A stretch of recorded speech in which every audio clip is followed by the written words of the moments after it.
We butchered one of our pigs, so we are gonna make some pork stock. We're gonna use vegetable scraps we had in our freezer and herbs that I've dried and grew over the summer. I have some pig bones in the stock pot. This was from the first half of the pig. I'm just gonna add some water and turn it on.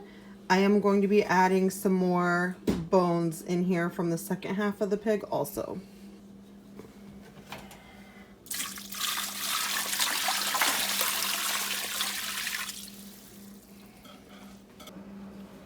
I have some homegrown herbs that I'm going to throw in this pork stock that I'm making today.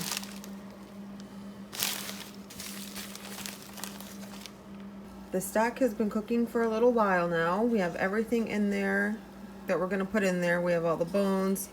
We had some veggie scraps in the freezer. That's what this is that we put in there. We have salt, pepper, garlic. It's really, you can't really stir this with the bones in there cooking, but we are just going to let this cook for a while. We are 19 hours in with this stock, and this is how it's looking. The bones are not breaking down yet. I would like to see, oh shit. Just made a mess, of course. I'm always making messes in here. But the bones aren't soft enough to break yet, so I want to keep cooking it a little bit longer. So it's the next morning. It's actually day 4 of doing this pig. This should be the last day. Everything should be wrapped up today. I did put my stock in the fridge overnight because it was like super greasy. And I wanted to peel some of the fat off of it and see super greasy. And see how it tasted without all of the fat on it. Usually I just can my stocks with the fat on them, but I wanted to try this one without. So I'm just going to take a spoon, see if I can dig this off. That's really thick. I don't know if you can see in that. So I might take my spatula now and just try to scoop it out. That is how thick it was on the top.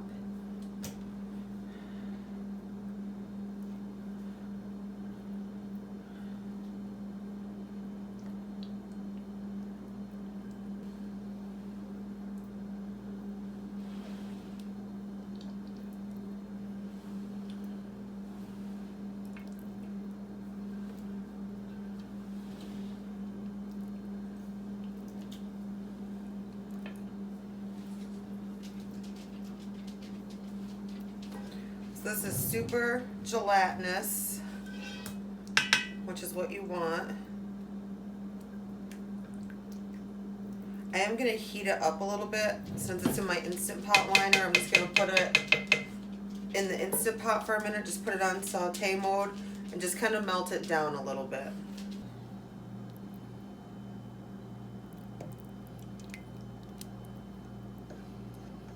That is so amazing. That is going to be delicious.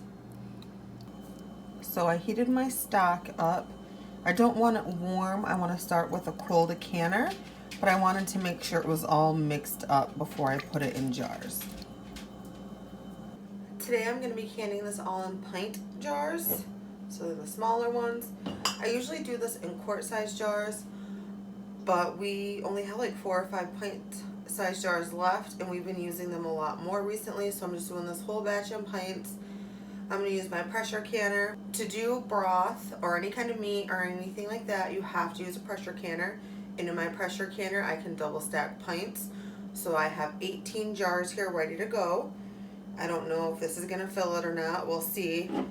And I'm not sure how messy this is going to be. I usually do it in my sink. So we'll try it out here. I have a funnel in case I need it. A couple sized measuring cups, spatula, my jars. My lids are heating up right now on the stove as I'm doing this, and I want everything cold because my canner's cold, this is cold, my jars are cold, everything is cold.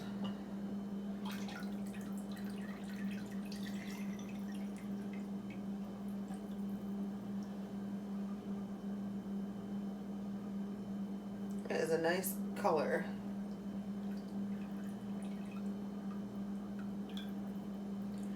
I did let this cook for about 20 hours. We added like salt, pepper, garlic, random herbs that I have grown and dried last year, veggie scraps that we had in our freezer. So a lot of different things. You can add whatever you want when you're making these. And then we had lots of pork bones. And I did leave some meat on the bones because I knew I was going to be making stock. So I just didn't trim the bones too close so I could have that flavor in my stock.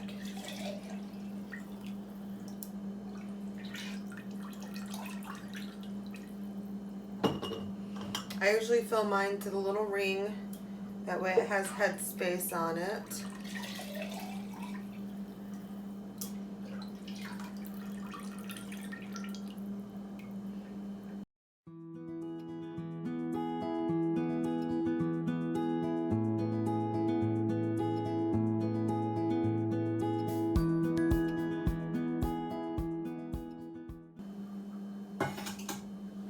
So we got 11.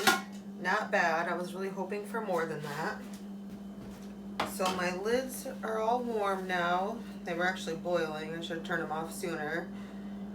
They have vinegar in the water. I'm going to take this hot water and clean off the top of my jars. This is very hot. This is hot.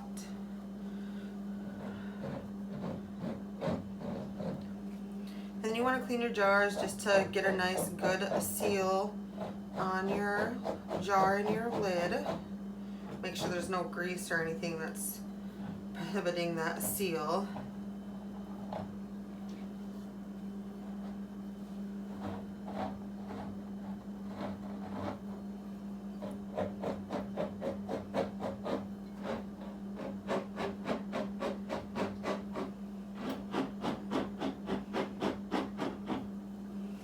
Then after I get all of this done, these are going to go in the canner at 11 pounds of pressure for 25 minutes.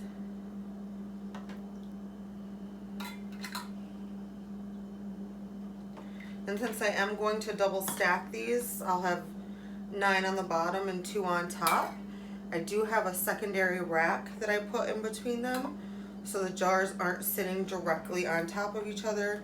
If you don't have another rack, you can put the jars like this. Let me do it this way. You can double stack them like this, but you never want to double stack and put them just on top like that.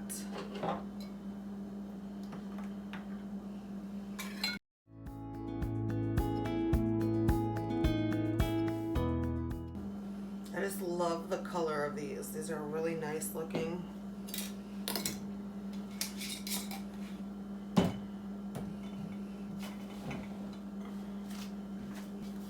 So I have 2 of these racks. I have one for each canner, so one for my water bath, one for my pressure canner. One actually came with my pressure canner, and I bought a second one on Amazon because I liked it, and I needed a rack for my water bath canner and a rack to go in between jars. So it just looks like this. I don't remember how much they were. I've had them for a while now. And then I'm just gonna stick this in between the 2 layers of jars. So the pork stock is all done. It looks like every single jar has sealed. I'm really happy with this pork stock, and it's gonna make a great addition to our pantry.